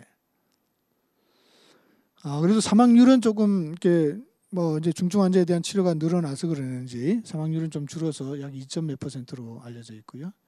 한국도 이제 숫자가 달라졌죠. 네, 죄송합니다. 이거 슬라이드가 조금 3개월 전, 4개월 전 슬라이드가 되겠습니다. 치명률에 관계되는 어떤 여러 가지 문제들 아직 다 밝혀져 있지는 않아요. 하여튼 연령에 의해서 차이가 굉장히 크다. 근데 그 연령이란 게 왜 그렇게 큰 차이를 둘까? 80세 이상에 비해서 40세 미만은 거의 뭐 사망을 하지 않는데 지금까지 알려진 거로는 혈액형 A형과 좀 관련이 있다. 오히려 이제 O형은 좀 중증으로 가는 율은 좀 드물다 이렇게 알려져 있고 또 그 역시나 바이러스가 들러붙는 ACE2 이니비터 그 리셉터라고 하는 고기 수용체의 특별한 유전자를 가진 사람들이 중증으로 더 잘 간다. 이런 어떤 점들은 좀 알려져 있지만 글쎄요 나이에 대한 차이가 정말 뭐 그냥 일반적인 차이로 보기에는 좀 상당히 크다는 그런 생각이 있어서 이것도 더 밝혀져야 될 문제인 것 같고요. 그 다음에 초기에 저희가 이제 무증상 감염이었다고 조금 생각을 하던 오류가 있었습니다만 무증상 경미 증상의 환자가 상당히 많이 생기고 그러니까 이게 좀 다른 점이에요. 다른 병들은 병이 생기고 한 일주일 있다가 이제 바이러스가 제일 많이 나오는데 코로나19는 초반에 많이 나와요. 증상이 없을 때 또 경미할 때 그러다 이게 점점 줍니다. 이게 새로운 우리가 경험하지 못한 그런 일이죠. 그러다 보니까 초기 방역에 좀 문제가 있었습니다만, 뭐 코로나에 대해서는 뭐 많은 이제 지식들이 있으실 거기 때문에 제가 더 뭐 말씀을 안 드려도 될 것 같고, 그럼 앞으로 어떻게 될 거냐, 또는 어떻게 대응을 해야지 될 거냐, 이게 참 고민인데요. 확실히 코로나도 앞서 이제 초반부에 우리가 다루었던 세상을 바꾼 전염병에 아마 들어갈 것 같아요. 많은 일상들이 지금 바뀌고 있고, 지금 뭐 강의하는 것도 지금 거의 비대면에 가깝게 지금 하고 있지 않습니까? 아마 역사를 바꾼 전염병의 리스트에 들어갈 것 같은데, 뭐 그런 정도뿐 아니라 많은 얘기들이 있더라고요. 뭐 자본주의가 붕괴될 것이다, 이제 환경 생태계에 대한 얘기들, 그다음에 세계 패권 국가가 바뀔 것이다. 뭐 미국 주도의 그런 패권이 뭐 중국이든 어디든 뭐 다른 데로 넘어갈 것이다. 또 뭐 여러 가지 디지털화 될 것이다. 재택근무, 원격 진료, 로봇, 뭐 여러 가지 이제 얘기들이 많이 나오는데 모르겠습니다. 이제 두고 봐야 될 것 같고, 우리가 이제 고민해야 될 문제는 이제 방역을 어떻게 해야 갈 것인가. 또 우리가 좀 곱씹어 보면서 반성해야 될 것은 반성을 해야 될 것 같은데, 역시 코로나19에 대해서도 우리나라가 방역을 잘하고 있다, 모범국이다, 이제 이렇게 뭐 WHO를 비롯해서 전 세계적으로 많은 평가를, 좋은 평가를 받고 있죠. 그래도 뭐 거기에 자만해서는 안 될 것 같고, 저희가 좀 혹시나 놓쳤던 거, 잘못했던 거, 이런 것들은 좀 반성을 하고 되짚어 봐야 될 것 같습니다. 특별히 저는 초기에 무증상 감염이 없다고 한 거, 그 굉장히 좀 안이한 인식이었던 것 같아요. 새로운 병이기 때문에 우리가 다 알 수 없는 것입니다. 그래서 사실은 우리나라에 대규모 유행이 일어나기도 전에, 그 다음에 무증상 감염에 대해서 완전히 밝혀지기도 전에 제가 저희 그 감염 전문하시는 분들이 그 서로 의견을 주고받는 거기에도 글을 올렸습니다만, 우리가 쿼런틴이라는 역사적인 경험이 있다. 쿼런틴이라는 것은 무증상 무증상 하지만 가능성이 있는 사람들에 대해서 이렇게 일찍 격리를 하는 그런 조치거든요. 쿼런틴, 나중에 이제 사진 나오고 있습니다. 이게 흑사병 페스트가 유행할 당시에 이제 생겨났던 제도인데, 그러니까 항구로 들어오는 배를 무조건 하여튼 40일간, 그 쿼런틴이라는 그 단어가 40일이라는 이태리에서 나왔는데, 그 항구에서 멀리 떨어진 곳에 정박을 했다가 환자가 안 생기는 것을 확인하고 이제 받아들였던 것이거든요. 환자가 생겨서 안 받아들였던 게 아닙니다. 그러니까 무증상일 때도 거기에 잠복기에 있는 사람이 있을 수가 있기 때문에 이제 그렇게 했던 것인데, 그것이 역사적으로 방역에 굉장히 역할을 많이 해왔는데 왜 그걸 못하느냐, 중국을 뭐 차단하느냐 안 하느냐 뭐 이런 문제도 마찬가지였습니다만, 그러니까 무증상 감염이 없다고 딱 잘라서 얘기한 것이 상당히 저는 문제가 있었다고 생각을 해요. 이게 쿼런틴인데, 보시다시피 한국에서 멀리 떨어진 곳에 조그만 섬이 있으면 제일 좋고, 아니면은 뭐 임시 이런 가설 치물을 이렇게 만들어서라도 거기에 이제 배가 있도록 이제 했던 것이죠. 근데 그런 정책이 이뿐 아니라 그 이외에도 뭐 콜레라라든지 뭐 여러 가지 그 전염병이 돌 때 역사적으로 많이 적용을 해왔던 그런 이제 방침입니다. 그 다음에 뭐 제가 생각했을 때는 초기에 그 보다 좀 넓은 또 뭐 광범위한 그런 방역을 하지 못했던 게 이런 인력의 부족 때문에 그런 것이 아닌가. 제가 그 기억하기로 이전 병원에 있을 때 우한에서 들어온 13세 이하가 40도 열이 나는데 코로나 테스트를 해달라고 했는데 안 해줘요. 그때 당시의 기준은 열 더하기 호흡기 증상이 있어야지 된다 그랬었거든요. 지금 봐서는 너무나도 안이한 인식이죠. 물론 그 환자는 코로나는 아니었습니다만, 중국에 대해서 우한을 차단은 하지는 못할지는 좀 그렇게 좁게 방역을 해서는 안 될 일이죠. 근데 왜 그럴까? 지금 생각해 봤을 때는 아마 거기에 대한 어떤 뭐 여러 가지 검사에 대한 뭐 비용도 그렇고 여러 가지 인력의 어떤 문제들, 이런 것들이 있지 않았나 이제 생각을 하는데, 제 생각에는 그래서 좀 예비군들을 마련하면 좀 좋지 않을까. 특히 좀 이제 좀 간단하게 배워서 할 수 있는 가령 뭐 자가격리 환자에 대한 어떤 추적이라든지 관리라든지 이런 것들은 우리 일반 시민들에게 뭐 잠깐 이렇게 가르쳐 드려도 할 수 있지 않을까.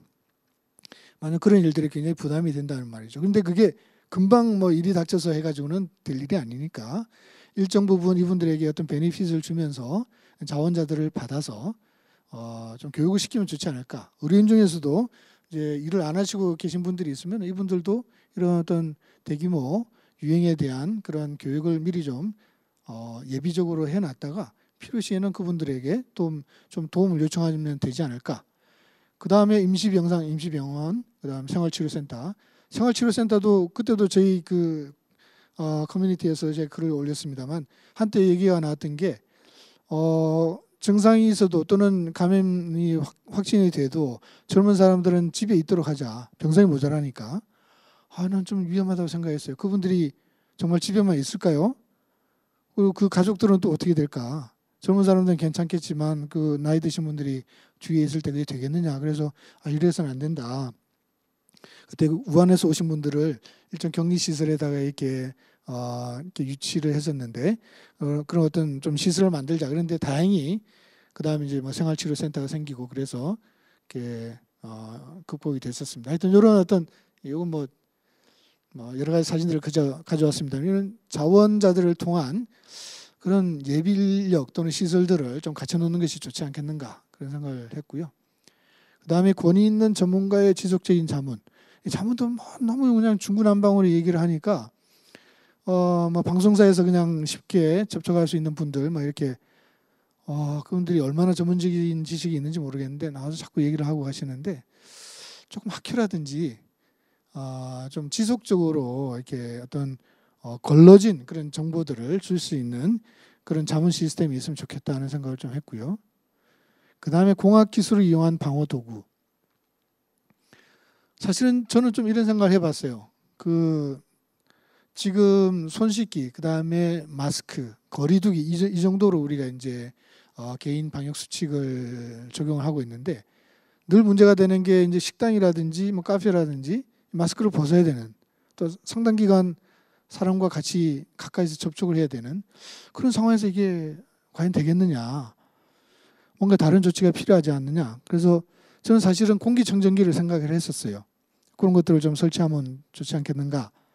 근데 공기청정기가 보니까 이 바람의 그 방향이 밑에서 공기가 들어와 가지고는 사람이 앉은 위치 정도에서 이게 올라가더라고요. 뿜어지더라고요. 이게 오히려 더 안 좋은 거예요.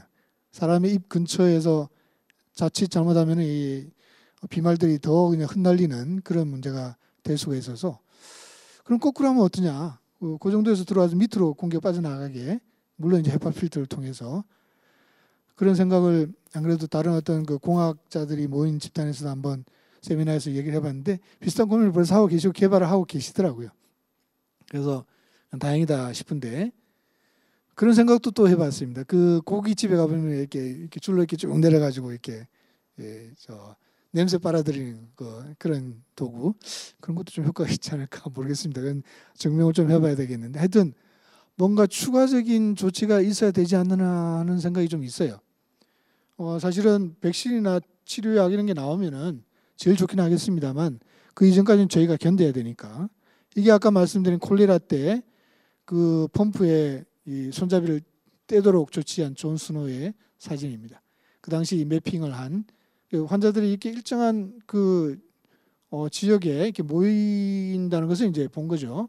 그래서 같이 사용하는 공동 펌프가 문제가 될 것이다 이렇게 생각을 했고 그 손잡이가 떼진 이 펌프가 기념으로 남아 있습니다. 런던에 소호관가요? 이제 거기 지금 남아 있다고 그러는데 이것도 어떻게 보면은 공학적인 조치죠. 백신이나 뭐 약도 아니고 이거 뭐 공학이라고 하기에는 조금 너무나 심플하긴 합니다만 하여튼 이 공기역학에 대해서 좀 전문가들께서 이런 추가적인 어떤 공학적인 조치를 좀 개발해냈으면 좋겠다는 그런 바람이 좀 있습니다. 이게 저희 병원에 있는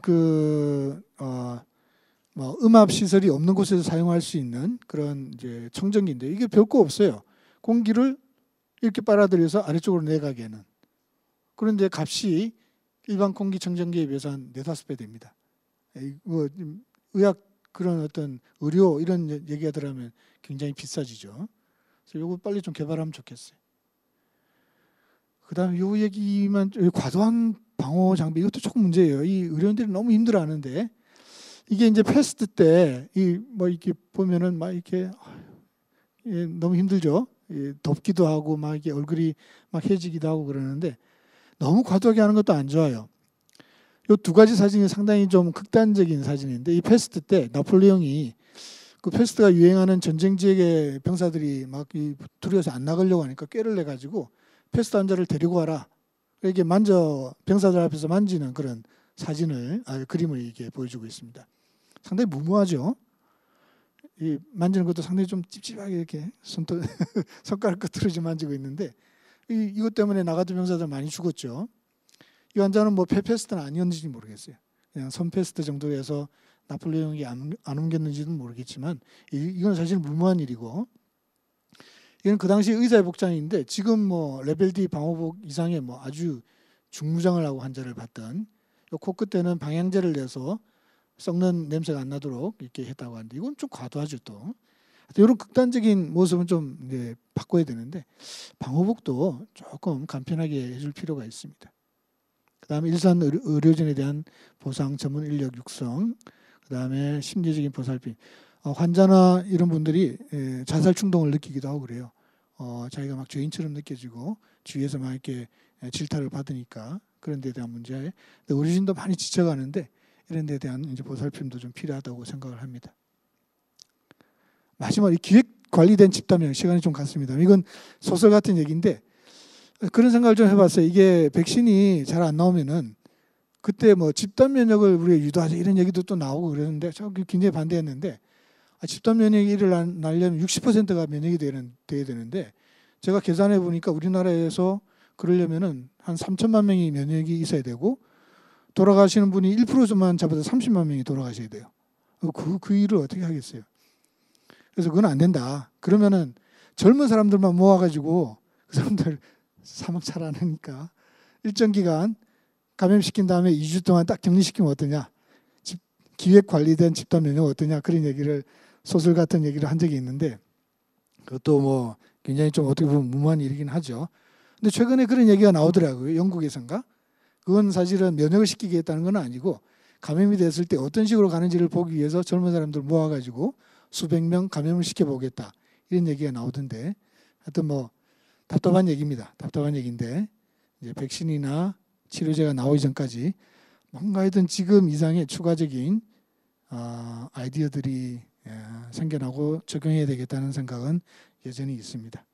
아까 말씀드렸다시피 감염은 결코 인류가 존재하는 이상 끝나지 않을 문제라는 것을 말씀을 드리고 아무튼 코로나19를 제가 슬기롭게 잘 대응해 가서 극복하기를 바라는 마음이 큽니다.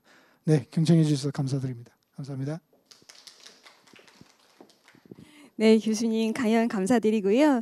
이제 유튜브 상황에서 혹시 질의 사항이 있는지 확인은 했는데 따로 없으셔서 오늘 강연은 이거로 마치겠습니다. 감사합니다.